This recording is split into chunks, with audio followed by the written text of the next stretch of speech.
नमस्कार दोस्तों, मैं Parasnath live high study IAS में आपका स्वागत है। आज हम लोग राजा महेंद्र प्रताप सिंह राज्य विश्वविद्यालय अलीगढ़ के बीए थर्ड सेमेस्टर एग्जाम 2024 जो दिसंबर 2024 में एग्जाम होने की संभावना है, उसके लिए पेपर 305A अर्थात विज्ञान शिक्षण फर्स्ट, भौतिक विज्ञान एवं रसायन विज्ञान या पेडागोजी ऑफ साइंस फर्स्ट का यूनिट 2 विधियाँ, प्रविधियाँ एवं शिक्षण सामग्री का प्रैक्टिस सेट 3 हल करेंगे। लगभग 100 प्रश्न हैं, तो दोस्तों प्रश्नों पर आएँ, लेकिन उससे पहले प्लीज़ आप लोग वीडियो को ज़्यादा से ज़्यादा शेयर कीजिए जिससे सभी लोगों को लाभ हो सके। यदि आप लोग चैनल को सब्सक्राइब नहीं किए हैं तो प्लीज़ चैनल को सब्सक्राइब कीजिए तथा वीडियो को लाइक और शेयर जरूर कीजिए, इससे मोटिवेशन मिलता है। आइए देखते हैं प्रश्नों को। पेपर 305A अर्थात विज्ञान शिक्षण first, pedagogy of science first, भौतिक विज्ञान एवं रसायन विज्ञान, फिजिक्स एंड केमिस्ट्री, इसका यूनिट 2 विधियाँ, प्रविधियाँ एवं शिक्षण सामग्री, method, technique and teaching ads, इसका पार्ट 1 हल करेंगे। 2 पार्ट में इसे देखेंगे। यह प्रैक्टिस सेट 3 है। आप डिस्क्रिप्शन में जाएंगे, लिंक आप प्लेलिस्ट 305A इस जगह पे आप क्लिक करेंगे तो इस प्रैक्टिस सेट, इस पेपर की सारे प्रैक्टिस सेट आपको क्रम से मिल जाएंगे। जस्ट इसके नीचे अगर आप क्लिक करते हैं तो लिंक आप प्लेलिस्ट ऑल पेपर दिया गया है, यहाँ पर क्लिक करेंगे तो इस सारे पेपर की सारे प्रैक्टिस सेट आपको क्रम से मिल जाएंगे। तो 305 से लेकर 301 तक, 301, 302, 303, 304, 305 सभी पेपर के प्रैक्टिस सेट क्रम से मिल जाएंगे। कोई क्यूरीज है तो 9654302596 पर आप मैसेज करके पूछ सकते हैं। आइए देखते हैं प्रश्नों को। प्लीज़ आप लोग वीडियो को लाइक शेयर जरूर किया करें। पहला प्रश्न है, किसका कथन है कि बालक कम से कम बोलता है और अधिक से अधिक खोज करने की कोशिश करता है? ए स्पेंसर का, बी हंटर का, सी टेलीरेंट का, डी कोठारी कमीशन का। तो किसका कथन है कि बालक कम से कम बोलता है और अधिक से अधिक खोज करने की कोशिश करता है? सही जवाब हो जाएगा ए स्पेंसर का। अगला प्रश्न है, शिक्षण विधि शिक्षक द्वारा संचालित वह प्रक्रिया है जिससे विद्यार्थियों को ज्ञान प्राप्त होती है। उपयुक्त कथन किस विचारक का है? ए वेस्ले का, बी बेकन का, सी स्पेंसर का, डी बाउंडी का। सही जवाब हो जाएगा 2 का ए वेस्ले का। अगला प्रश्न है, शिक्षक केंद्रित विधि है। ए व्याख्यान विधि, बी प्रदर्शन विधि, बी सी व्याख्या सह प्रदर्शन विधि, डी उपयुक्त सभी। सही जवाब हो जाएगा, ध्यान रखना, डी उपयुक्त सभी। अगला प्रश्न है, किस विधि के अंतर्गत किसी इकाई को सूक्ष्म खंडों में विभक्त कर शिक्षण कार्य किया जाता है? ए विश्लेषण विधि, बी संश्लेषण विधि, सी आगमन विधि, डी निगमन विधि। सही जवाब हो जाएगा 4 का ए विश्लेषण विधि। अगला प्रश्न है, योजना वह समस्यात्मक कार्य है जो अपनी स्वाभाविक परिस्थितियों के अंतर्गत पूर्ण किया जाता है। यह कथन है ए किलपैट्रिक का, बी ड्यूबी का, सी प्रोफेसर स्टीवेंसन का, डी सिम्सन का। सही जवाब हो जाएगा 5 का सी प्रोफेसर स्टीवेंसन का। अगला प्रश्न है, योजना विधि का सिद्धांत है। ए सुद्देश्य होना, बी सामाजिकता, सी यथार्थता, डी उपयुक्त सभी। सही जवाब हो जाएगा डी उपयुक्त सभी। अगला प्रश्न है, योजना विधि का कार्यपद है। ए परिस्थिति का प्रस्तुतिकरण, बी योजना का चुनाव, सी रूपरेखा का निर्माण, डी उपयुक्त सभी। सही जवाब हो जाएगा डी उपयुक्त सभी। अगला प्रश्न है, योजना विधि का गुण है। ए छात्रों को धैर्य, संतोष व स्थायी ज्ञान प्राप्त होता है, बी या विधि मनोवैज्ञानिक है, सी या विधि छात्रों में प्रजातांत्रिक गुणों का विकास करती है, डी उपयुक्त सभी। सही जवाब हो जाएगा डी उपयुक्त सभी। अगला प्रश्न है, योजना विधि का दोष है। तो ए इस विधि में छात्रों की व्यक्तिगत रुचियों की अवहेलना की जाती है, बी यह विधि समय लेती है तथा क्रमबद्ध ज्ञान को अस्त व्यस्त कर देती है, सी इस विधि में छात्रों का अधिकतर समय क्रिया में व्यक्त किया जाता है और सैद्धांतिक विषय छूट जाता है, डी उपयुक्त सभी। सही जवाब हो जाएगा डी उपयुक्त सभी। अगला प्रश्न है, विज्ञान का शिक्षण देने से पूर्व शिक्षक को विशेष ध्यान देना चाहिए। ए छात्रों की आयु और योग्यता का स्तर, बी शिक्षण विधि विशेष हेतु आवश्यक उपकरण एवं सामग्री की सुविधाएं, सी शिक्षण विधि का क्रियात्मक स्वरूप, डी उपयुक्त सभी। सही जवाब हो जाएगा डी उपयुक्त सभी। अगला प्रश्न है व्याख्यान विधि का दोष है ए छात्र निष्क्रिय रहते हैं, बी छात्रों को इस विधि से वैज्ञानिक विधि में प्रशिक्षित करना संभव नहीं, सी या विधि करके सीखने के सिद्धांत के विपरीत है, डी उपयुक्त सभी। सही जवाब हो जाएगा डी उपयुक्त सभी। अगला प्रश्न है योजना विधि का आधार है ए संश्लेषण, बी विश्लेषण, सी प्रयोगवाद, डी कल्पनावाद। सही जवाब हो जाएगा सी प्रयोगवाद। अगला प्रश्न है योजना विधि का प्रयोग किस विषय के शिक्षण में किया जाता है ए सामाजिक विषय में, बी विज्ञान विषय में, सी गणित में, डी सभी विषयों में। सही जवाब हो जाएगा डी सभी विषयों में। अगला प्रश्न है योजना वह सहृदय प्रयोजन कार्य है जो संपूर्ण शक्ति के साथ सामाजिक वातावरण में किया जाए या कथन है। सही जवाब हो जाएगा ए किलपैट्रिक का। अगला प्रश्न है अन्वेषण विधि वह विधि है जिसमें हम छात्र को अन्वेषण की स्थिति में रखते हैं या कथन किससे संबंधित है। सही जवाब हो जाएगा बी प्रोफेसर आर्म स्ट्रांग से। अगला प्रश्न है समस्या समाधान एक ऐसी रूपरेखा है जिसमें सृजनात्मक चिंतन तथा तर्क होते हैं या कथन किस मनोवैज्ञानिक से संबंधित है। सही जवाब हो जाएगा सी स्किनर से। अगला प्रश्न है विधि शिक्षक की भी शिक्षक है या कथन किससे संबंधित है। सही जवाब हो जाएगा ए टेलीरेंट से। अगला प्रश्न है निम्न परिभाषा किसकी है वैज्ञानिक विधि का तात्पर्य वह प्रविधियां हैं जिनका प्रयोग ज्ञान की खोज में वैज्ञानिकों द्वारा किया जाता है। सही जवाब हो जाएगा ए नेपलिन की। अगला प्रश्न है व्यापक अर्थों में वैज्ञानिक पद्धति विश्लेषण है या कथन है तथ्यों का क्रमबद्ध निरीक्षण, वर्गीकरण। तो ध्यान रखना आप लोग, तो व्यापक अर्थों में वैज्ञानिक, ध्यान का थोड़ा सा प्रश्न एक गलत हो गया है।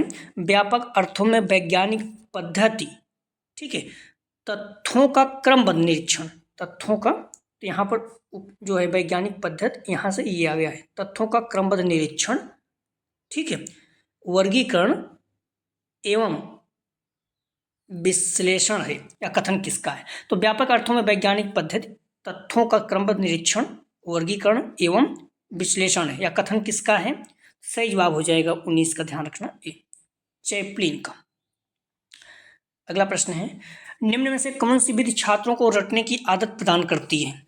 सही जवाब हो जाएगा बी निगमन विधि। अगला प्रश्न ध्यान रखना आप लोग, आप डिस्क्रिप्शन में जाएंगे, लिंक आप प्लेलिस्ट 305A दिया गया है, जहाँ पे क्लिक करेंगे तो इस पेपर की सारी वीडियो आपको क्रम से मिल जाएगी। यदि कोई क्यूरी 9654302596 पर मैसेज करके आप पूछ सकते हैं। BTC में किसी को एडमिशन चाहिए बहुत ही कम फीस में तो आप बात कर सकते हैं, कुछ कॉलेज हैं। प्रश्न है अगला निम्न में से कौन सी विज्ञान शिक्षण की विधि है। ए व्याख्यान विधि, बी प्रदर्शन विधि, सी प्रयोगशाला विधि, डी उपयुक्त सभी। निम्न में से कौन सी विज्ञान शिक्षण की विधि है। सही जवाब हो जाएगा डी उपयुक्त सभी। अगला प्रश्न है परियोजना विधि किस पर आधारित होती है। ए यथार्थता के सिद्धांत पर, बी अनुभव के सिद्धांत पर, सी सहकारिता के सिद्धांत पर, डी उपयुक्त सभी। सही जवाब हो जाएगा डी उपयुक्त सभी। अगला प्रश्न है शिक्षण की सबसे प्राचीन और सबसे अधिक प्रचलित विधि है। सही जवाब हो जाएगा 23 का बी भाषण या व्याख्यान विधि। अगला प्रश्न है विज्ञान शिक्षण की वह कौन सी विधि है जो छात्रों को करके सीखने पर बल देती है। सही जवाब हो जाएगा 24 का सी प्रयोगशाला विधि। करके सीखना मतलब प्रयोगशाला विधि। अगला प्रश्न है निम्न में से किस विधि का उपयोग भौतिक विज्ञान की शिक्षण में मुख्य रूप से होता है। सही जवाब हो जाएगा ए निगमन विधि में। अगला प्रश्न है विचारों का पृथक्करण एवं सामान्यीकरण नींव नहीं है बल्कि अंतिम उपज है या कथन किससे संबंधित है। सही जवाब हो जाएगा सी प्रोफेसर यंग से।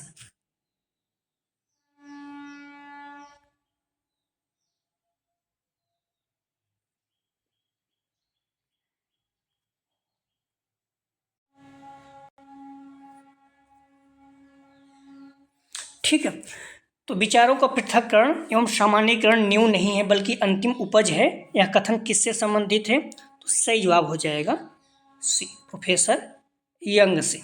क्लियर है आप लोग? अगला प्रश्न है, प्रोजेक्ट यथार्थ जीवन का वह भाग है जो विद्यालय में प्रदान किया जाता है, या कथन किससे संबंधित है? सही जवाब हो जाएगा ए, बेलार्ड से। अगला प्रश्न है, ह्यूरिस्को शब्द का क्या अर्थ है? सही जवाब हो जाएगा ए, मुझे खोजना है। अगला प्रश्न है, निम्न में से कौन सी विशेषता टोली शिक्षण से संबंधित नहीं है? सही जवाब हो जाएगा सी, इसका उद्देश्य अन्वेषण की गुणवत्ता में वृद्धि करना नहीं है। अगला प्रश्न है, निम्न में से सूक्ष्म शिक्षण के पद हैं। ए, विशिष्ट कौशलों की रूपरेखा तैयार करना। बी, पुनः मूल्यांकन करना। सी, सूक्ष्म पाठ्य योजना तैयार करना। डी, उपयुक्त सभी। सही जवाब हो जाएगा 30 का डी, उपयुक्त सभी। अगला प्रश्न है, समस्या समाधान विधि से लाभ है। ए, इस विधि में तर्क वितर्क एवं चिंतन शक्ति का भी विकास होता है। बी, छात्रों की क्रियाओं में संलग्नता के कारण अधिगम अधिक स्थायी होती है। सी, ए, बी दोनों। डी में से कोई नहीं। सही जवाब हो जाएगा सी, ए, बी दोनों। अगला प्रश्न है, समस्या समाधान विधि का दोष है। ए, समस्या का चुनाव करने में कठिनाई आती है। बी, इस विधि में शिक्षण करने में अधिक समय लगता है। सी, इस विधि द्वारा प्रत्येक विषय वस्तु का शिक्षण नहीं किया जा सकता। डी, उपयुक्त सभी। सही जवाब हो जाएगा डी, उपयुक्त सभी। अगला प्रश्न है, समस्या समाधान के चरण हैं। ए, समस्या का चयन। बी, तथ्यों का एकीकरण। सी, तथ्यों का विश्लेषण। डी, उपयुक्त सभी। सही जवाब हो जाएगा डी, उपयुक्त सभी। अगला प्रश्न है, परियोजना विधि का चरण नहीं है। सही जवाब हो जाएगा सी, भाषण देना। अगला प्रश्न है, ह्यूरिस्टिक विधि की उत्पत्ति किस भाषा से हुई? सही जवाब हो जाएगा बी, ग्रीक। अगला प्रश्न है, प्रदर्शन विधि का गुण नहीं है। सही जवाब हो जाएगा डी, यह अध्यापक पर निर्भर नहीं करती। अगला प्रश्न है, प्रदर्शन विधि का आधार निम्न में से है। सही जवाब हो जाएगा ए, मनोवैज्ञानिक विधि। अगला प्रश्न है, निम्न में से कौन सी विधि शिक्षण की विधि नहीं है? सही जवाब हो जाएगा सी, पुनर्मूल्यांकन विधि। अगला प्रश्न है, भौतिक विज्ञान के शिक्षक का प्रमुख कार्य क्या है? सही जवाब हो जाएगा सी, पर्यवेक्षण। अगला प्रश्न है, जिस विधि में अध्यापक किसी घटना या वस्तु को छात्रों के सम्मुख प्रस्तुत करता है वह विधि है। सही जवाब हो जाएगा बी, वर्णनात्मक विधि। अगला प्रश्न है, उपलब्धि परीक्षण होते हैं। ए, अध्यापक निमित्त। बी, प्रमापीकृत। सी, ए, बी दोनों। डी में से कोई नहीं। सही जवाब हो जाएगा सी, अध्यापक निमित्त और प्रमापीकृत दोनों। अगला प्रश्न है, सर्वाधिक व्यापक योजना है। सही जवाब हो जाएगा 42 का बी, पाठ योजना। अगला प्रश्न है, अन्वेषण विधि के जन्मदाता थे। सही जवाब हो जाएगा ए, आर्मस्ट्रॉन्ग। अगला प्रश्न है, अन्वेषण प्रणाली का उद्देश्य है। ए, छात्रों को अनुसंधानकर्ता बनाना। बी, छात्रों के मन में वैज्ञानिक दृष्टिकोण उत्पन्न करना। सी, छात्रों में स्वयं करके सीखने की भावना को विकसित करना। डी, उपयुक्त सभी। सही जवाब हो जाएगा डी, उपयुक्त सभी। अगला प्रश्न है, अन्वेषण विधि का सिद्धांत है। एक, क्रियाशीलता भी करके सीखना। सी, मनोवैज्ञानिक दृष्टिकोण। डी, उपयुक्त सभी। सही जवाब हो जाएगा डी, उपयुक्त सभी। अगला प्रश्न है, अन्वेषण विधि का गुण है। ए, छात्र स्वयं खोज कर निष्कर्ष पर पहुंचते हैं। बी, छात्र वैज्ञानिक ढंग से कार्य करना सीखते हैं। सी, यह प्रणाली बाल मनोवैज्ञानिक के अनुकूल है। डी, उपयुक्त सभी। सही जवाब हो जाएगा डी, उपयुक्त सभी। अगला प्रश्न है, व्याख्यान प्रदर्शन विधि की विशेषता है। ए, इस विधि में विद्यार्थी विशेष रुचि लेते हैं। बी, यह विधि सस्ती है। सी, यह विधि मनोविज्ञान पर आधारित है। डी, उपयुक्त सभी। सही जवाब हो जाएगा डी, उपयुक्त सभी। अगला प्रश्न है, व्याख्यान विधि के गुण हैं। ए, समय की बचत। बी, सुविधाजनक। सी, आर्थिक दृष्टि से उपयोगी। डी, उपयुक्त सभी। सही जवाब हो जाएगा डी, उपयुक्त सभी। अगला प्रश्न है, निम्न में से वह कौन सी विधि है जिसमें छात्र श्रोता मात्र ही होता है? सही जवाब हो जाएगा ए, व्याख्यान। व्याख्यान विधि में शिक्षक क्या क्या है, बोलता है। छात्र क्या करते हैं, सुनते हैं सिर्फ, इसलिए श्रोता होते हैं। अगला प्रश्न है, वैज्ञानिक विधि की विशेषता नहीं है। सही जवाब हो जाएगा 50 का ध्यान रखना ए, व्यवस्थापन विधि। ये जो है प्रबंधन का है, ठीक है। बाकी वस्तुनिष्ठता, विश्वसनीयता, उपरकल्पना विधि जो है वैज्ञानिक विधि। उपरकल्पना मतलब एक तरह से पूर्वानुमान लगाना, फिर उसी पे काम करना। अगला प्रश्न है 50 का ए सही है। अगला प्रश्न है विज्ञान शिक्षण की वह कौन सी विधि है जो छात्रों को करके सीखने पर बल देती है? सही जवाब हो जाएगा सी, प्रयोगशाला विधि। अगला प्रश्न है विज्ञान शिक्षण की विधि है ए व्याख्यान विधि बी, प्रदर्शन विधि सी, प्रयोगशाला विधि डी, उपयुक्त सभी। सही जवाब हो जाएगा डी, उपयुक्त सभी।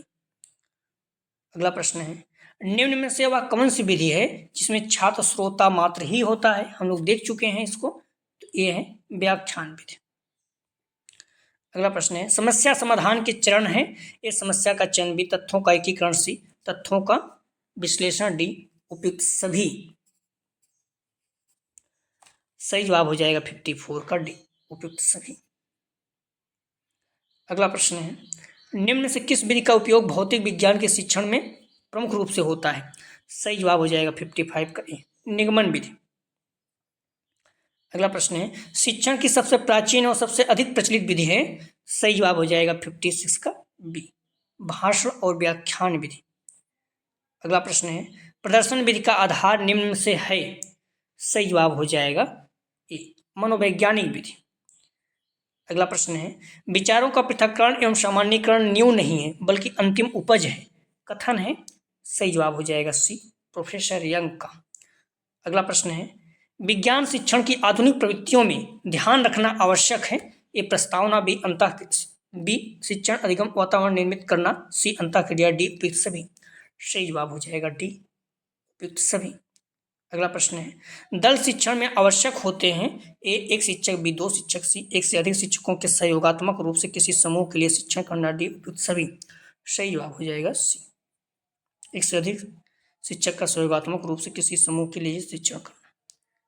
अगला प्रश्न है दल शिक्षण की विशेषता है ए इसमें दो या दो से अधिक शिक्षण कार्य करते हैं बी, यह एक शिक्षण विधि है सी, या सहकारिता की भावना पर आधारित है डी, उपयुक्त सभी। सही जवाब हो जाएगा डी, उपयुक्त सभी। अगला प्रश्न है एकीकृत उपागम की अवधारणा किस सिद्धांत पर आधारित है? ए सामाजिक प्रणाली बी, अनुभव पर सी, ज्ञान पर डी, बोध पर। सही जवाब हो जाएगा सामाजिक प्रणाली पर, ए सही जवाब है। अगला प्रश्न है ज्ञान प्राप्त करने की प्रमाणिक विधि है ए आगमन बी, निगमन विधि सी, वैज्ञानिक विधि डी, उपयुक्त सभी। सही जवाब हो जाएगा 63 का डी, उपयुक्त सभी। अगला प्रश्न है ज्ञान प्राप्त करने की विधि नहीं है? सही जवाब हो जाएगा 64 का डी, निश्चितात्मकता। ये नहीं है, बाकी सत्ता अनुभव वैज्ञानिक विधि है। अगला प्रश्न है अन्वेषण विधि वह विधि है जिसमें हम छात्र को अन्वेषण की स्थिति में रखते हैं या कहा है? सही जवाब हो जाएगा बी, प्रोफेसर आर्मस्ट्रॉन्ग ने। अगला प्रश्न है प्रदर्शन विधि का गुण नहीं है? सही जवाब हो जाएगा डी, यह अध्यापक पर निर्भर नहीं करता। ये गलत है, ठीक है, अध्यापक पर निर्भर करता है।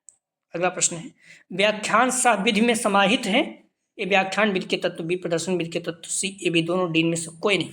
सही जवाब हो जाएगा सी, व्याख्यान विधि के तत्व और प्रदर्शन विधि के तत्व दोनों, सी इसका सही जवाब। अगला प्रश्न है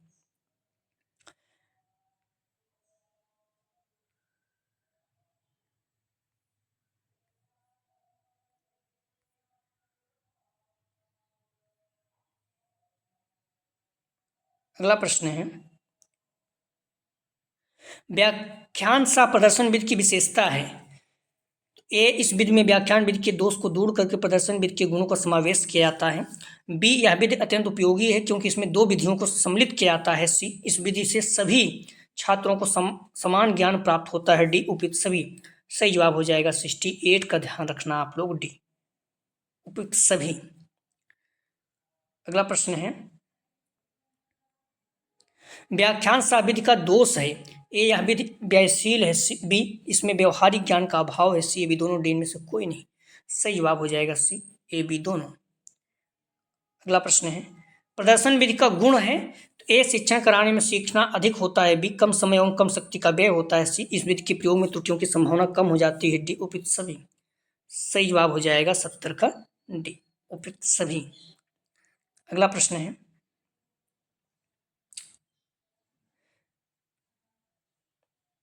शिक्षण कौशल शिक्षक के हाथ में वह शस्त्र है जिसका प्रयोग करके हम शिक्षक अपनी कक्षा में शिक्षण को प्रभावशाली तथा सक्रिय बनाते हैं तथा कक्षा की अंतःक्रिया में सुधार लाने का प्रयास करते हैं। यह कथन किससे संबंधित है? सही जवाब हो जाएगा ए, डॉक्टर एस पी कुलश्रेष्ठ से। अगला प्रश्न है, एनसीईआरटी द्वारा सूक्ष्म शिक्षण में सूक्ष्म पाठ की अवधि कितनी निर्धारित की गई है? सही जवाब हो जाएगा बी, 6 मिनट। कहीं 5 कहीं 6 मिनट ऐसे रहता है, ज़्यादातर 6 मिनट ही रहता है। अगला प्रश्न है, सूक्ष्म शिक्षण का विकास किसके द्वारा किया गया था? सही जवाब हो जाएगा ए, एलन के द्वारा। टीचिंग में भी पूछ सकते हैं क्योंकि माइक्रो टीचिंग और माइक्रो टीचिंग में चलता है। एनसीईआरटी द्वारा सूक्ष्म शिक्षण चक्र की अवधि कितनी निर्धारित की गई? एक माइक्रो होता है 6 मिनट, एक होता है माइक्रो बृहद, तो इसे यहाँ पर बृहद पूछ रहा है। सही जवाब हो जाएगा ए, 36 मिनट। ठीक है, 36 से 40 मिनट तक बीच में होता है, कहीं कहीं 40 मिनट रहता है। अगला प्रश्न है, प्रदर्शन विज्ञान शिक्षण में किस नवाचार का प्रयोग किया जा रहा है? ए, सूक्ष्म शिक्षण बी, अनुकरणीय शिक्षण सी, मस्तिष्क उद्वेलन डी, उपयुक्त सभी। सही जवाब हो जाएगा 75 का डी, उपयुक्त सभी। करीब 100 प्रश्न था, आप लोग प्रश्नों को पूरा देखिएगा। अगला प्रश्न है, निम्न से किससे संबंधित है? शिक्षण कौशल विद्यार्थियों के सीखने के लिए सुगमता प्रदान करने के विचार से संपन्न की गई संबंधित शिक्षण क्रियाओं या व्यवहारों का समूह है। सही जवाब हो जाएगा बी, डॉक्टर बी के पासी से। अगला प्रश्न है, एनसीईआरटी के अनुसार सूक्ष्म शिक्षण प्रक्रिया में छात्रों की संख्या कितनी होनी चाहिए? सही जवाब हो जाएगा ए, 5 से 10। अगला प्रश्न है, निम्न में से कौन टोली शिक्षण की विशेषता नहीं है? सही जवाब हो जाएगा सी, या जटिल विधि है। अगला प्रश्न है, सूक्ष्म शिक्षण का विकास किस विद्यालय में हुआ था? सही जवाब हो जाएगा 79 का, स्टैनफोर्ड विश्वविद्यालय में। अगला प्रश्न है, निम्न कथन किस मनोवैज्ञानिक से संबंधित है? सूक्ष्म शिक्षण समस्त शिक्षण में शिक्षण को लघु क्रियाओं में बांटता है। सही जवाब हो जाएगा 80 का सी, एलन से। अगला प्रश्न है, क्या सूक्ष्म शिक्षण वास्तविक शिक्षण है? सही जवाब हो जाएगा 81 का सी। अलग अलग दृष्टिकोण से हाँ और नहीं दोनों ही। अगला प्रश्न है, क्लिफ्ट एवं उनके सहयोगियों के अनुसार सूक्ष्म शिक्षण प्रक्रिया कितनी अवस्थाओं में संपन्न होती है? सही जवाब हो जाएगा बी, 3। अगला प्रश्न है, सूक्ष्म शिक्षण का विकास एलन द्वारा कब किया गया था? सही जवाब हो जाएगा बी, 1963 में। कहीं कहीं 61 भी मिल जाएगा, लेकिन 63 ठीक है। ठीक है, सूक्ष्म शिक्षण या माइक्रो टीचिंग की अवधारणा को YW एलन ने 1963 में स्टैनफोर्ड यूनिवर्सिटी में पेश किया था। अगला प्रश्न है, ब्रिटिश शिक्षाविद किस शब्द का प्रयोग करना ज़्यादा पसंद करते हैं? सही जवाब हो जाएगा ए, अभिक्रमित सीखना। अगला प्रश्न है, अभिक्रमित अधिगम का महत्व नहीं है। सही जवाब हो जाएगा 85 का सी। विषय वस्तु को छोटे छोटे श्रृंखलाबद्ध रूप में प्रस्तुत नहीं किया जाता है। अगला प्रश्न है, सूक्ष्म शिक्षण विधि के जनक कौन हैं? सही जवाब हो जाएगा डी, W एलन एवं कीथ एचिसन। अगला प्रश्न है, वर्तमान में प्रचलित अभिक्रमित अनुदेशन है? ए, रेखी अथवा बाह्य अभिक्रमित अनुदेशन बी, कंप्यूटर सह अभिक्रमित अनुदेशन सी, साखी और अथवा अवरोही श्रृंखला अनुदेशन डी, उपयुक्त सभी। सही जवाब हो जाएगा डी, उपयुक्त सभी। अगला प्रश्न है, सूक्ष्म शिक्षण चक्र के पदों का सही क्रम है? सही जवाब हो जाएगा बी, योजना शिक्षण प्रतिपुष्टि पुनः पाठ योजना पुनः शिक्षण पुनः प्रतिपुष्टि। अगला प्रश्न है, निम्न में से कौन सी कंप्यूटर की विशेषता नहीं है? सही जवाब हो जाएगा डी, संग्रहण क्षमता में कमी। अगला प्रश्न है, कंप्यूटर शिक्षण में किसकी भूमिका बड़े ही प्रभावशाली ढंग से निभाई जाती है? ए, एक अच्छे प्रश्नकर्ता बी, प्रशिक्षक सी, पूछताछ अधिकारी डी, उपयुक्त सभी। सही जवाब हो जाएगा डी, उपयुक्त सभी। अगला प्रश्न है, वस्तुनिष्ठ प्रश्नों के जनक हैं? सही जवाब हो जाएगा बी, राइट स्टोन। अगला प्रश्न है, प्रदर्शन विधि का दोष है? ए, छात्रों की वस्तुत कठिनाइयों को पता नहीं चल पाता, बी, प्रदर्शन के समय कक्षा में अनुशासन बनाए रखना कठिन हो जाता है, सी, इस विधि में छात्र निष्क्रिय श्रोता के रूप में बन जाते हैं, डी, उपयुक्त सभी। सही जवाब हो जाएगा डी, उपयुक्त सभी। अगला प्रश्न है, प्रयोगात्मक विषयों के शिक्षण के लिए कौन सी विधि अपनाई जा रही है? सही जवाब हो जाएगा ए, प्रदर्शन विधि। अगला प्रश्न है, किस विधि में छात्र उपकरणों की सहायता से प्रयोग करना सीखते हैं? सही जवाब हो जाएगा बी, प्रयोगात्मक विधि में। अगला प्रश्न है, किस विधि में छात्र स्वयं कार्य करके निरीक्षण एवं परीक्षण द्वारा परिणाम निकालते हैं? सही जवाब हो जाएगा ए, प्रयोगात्मक विधि में। अगला प्रश्न है, प्रयोगात्मक विधि से लाभ है? ये स्वयं प्रयोग करने से छात्र की व्यवहारगत कमियां ज्ञात हो जाती हैं। बी, छात्रों की तर्क शक्ति तथा विचार शक्ति विकसित हो जाते हैं। सी, छात्रों को क्रमबद्ध तरीके से काम करना आ जाता है। डी, उपयुक्त सभी। सही जवाब हो जाएगा डी, उपयुक्त सभी। अगला प्रश्न है, प्रयोगात्मक विधि का दोष है। सही जवाब हो जाएगा, ध्यान रखना, ये विद्यालय में अर्थाभाव के कारण इसका सीमित प्रयोग हो पाता है। बी, इस विधि के शिक्षण में अधिक समय लगता है। विद्यालयों में स्थान भाव के कारण प्रयोग नहीं हो पाता। डी, उपयुक्त सभी। सही जवाब हो जाएगा डी, उपयुक्त सभी। अगला प्रश्न है, किस विधि में भौतिक उपकरणों के प्रयोग के साथ भौतिक व्यवस्था भी की जाती है। सही जवाब हो जाएगा बी, प्रदर्शन विधि में। अगला प्रश्न है, निम्न में से कौन सी एनसीईआरटी उपागम की सीमा नहीं है। सही जवाब हो जाएगा सी, लेखन क्रिया नहीं होती। अगला प्रश्न है, इकाई प्रविधि का सर्वप्रथम विकास किसने किया। सही जवाब हो जाएगा ए, H.C. मॉरिसन ने। ध्यान रखना, आप लोग डिस्क्रिप्शन में जाएंगे, लिंक आप 305 है, इस जगह पे क्लिक करें तो इस पेपर की सारी वीडियो आपको क्रम से मिल जाएगा। कोई क्यूरी 9654302596 पर मैसेज करके आप पूछ सकते हैं। अगला जो प्रैक्टिस सेट हम लोग हल करेंगे तो 305A अर्थात विज्ञान एवं शिक्षण फर्स्ट का भौतिक विज्ञान रसायन विज्ञान जो यूनिट 2 है इसका पार्ट 2 हल करेंगे। विधियां प्रविधियां एवं शिक्षण का पार्ट 2 हल करेंगे। तो प्लीज़ वीडियो को लाइक और शेयर कीजिए, सभी लोगों को लाभ हो सके, निवेदन है वीडियो को लाइक करके आप लोग जाया करें। वीडियो देखने के लिए धन्यवाद दोस्तों।